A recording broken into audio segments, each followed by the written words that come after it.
Anton, we have a deadline to follow. Nagpa-follow up na si Senior Vice President natin sa project. Kailan mo ba matatapos? Baka umatras sa mga partners. Last touches na lang po, Sir Ruiz. Naayos ko lang po para perfect po pag-present natin sa partners natin. Alright. Remember, kailangan pa ng approval ng firm bago ang presentation. Kaya dapat earlier than the deadline, hopefully, mabigay mo na. Copy on that, sir. Hello? Hi, babe. What's up? Hindi ka naman nagparamdam. Sino to?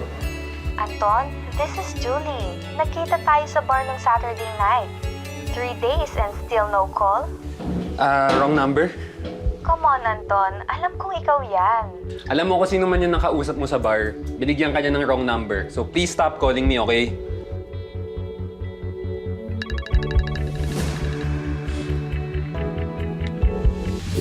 Hello? Anak, kumusta ka na?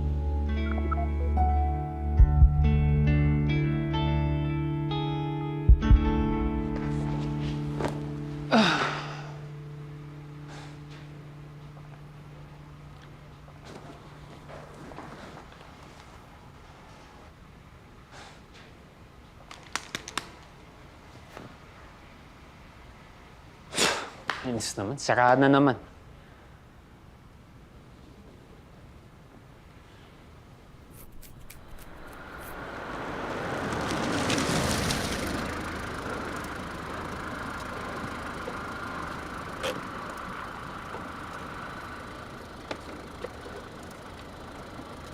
Boy!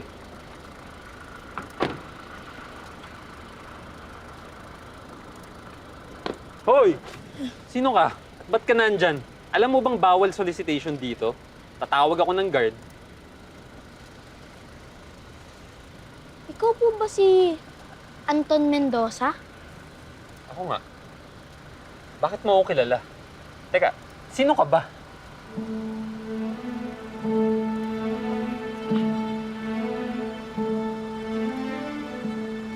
Si nanay po yung nasa picture eh. Kayo po ba yung bata dyan? Saan mo nakuha to?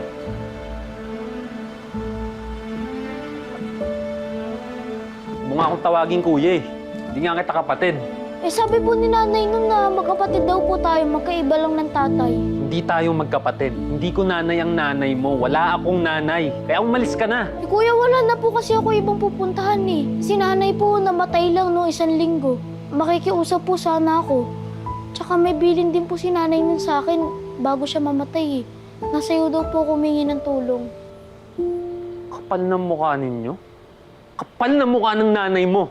Hindi ako bahay ampunan. Wala kang mapapala dito. Umalis ka na. Pero kuya eh. Hindi mo nga ako kuya. Alis na. Bahala ka dyan.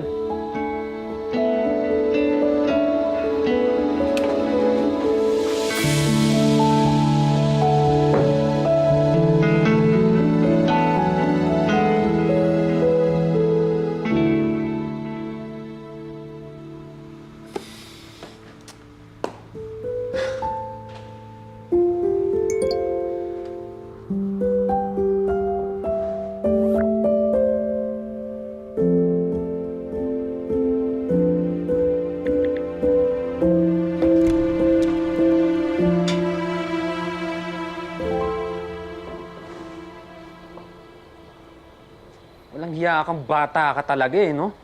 Bakit nandito ka pa? Hindi ba pinaalis na kita kanina? Hindi ka nga pwedeng patirahin dito. Kuya, pasensya na ka talaga. Eh kasi po, wala po talaga akong mapupuntahan eh. Kahit dito lang po ako sa labas, magpapalipas lang po ako ng gabi. Tas bukas po, maglalakad na po ako papunta sa kapatid ni tatay sa Palawan. Palawan? Hindi mo ba alam kung gaano kalayo yung Palawan dito? Tawid dagat yon. Huwag mo nga akong pinaglololo ko. Paawa, effect ka pa dyan. Di yan uubra. Halika na. Eh kuya, wala po talaga akong mapupuntahan eh. Pinalis po kasi ako kagabi dun sa convenience store na tinulugan ko. Promise, bukas na bukas po, aalis na ako. Bahala ka dyan.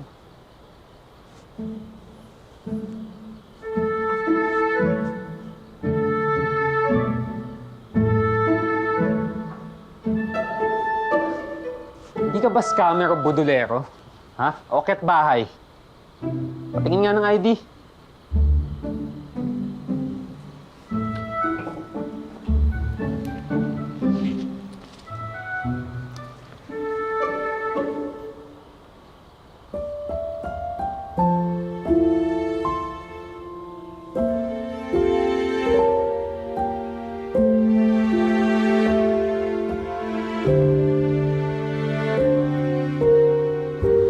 siya. Diyan ka muna sa loob, ah. Pero huwag ka nga alis hanggat hindi ako dumadating. At higit sa lahat, huwag mong gagalawin yung mga bagay sa loob ng bahay, ah. Naiintindihan mo ba? Opo. Salamat, sir.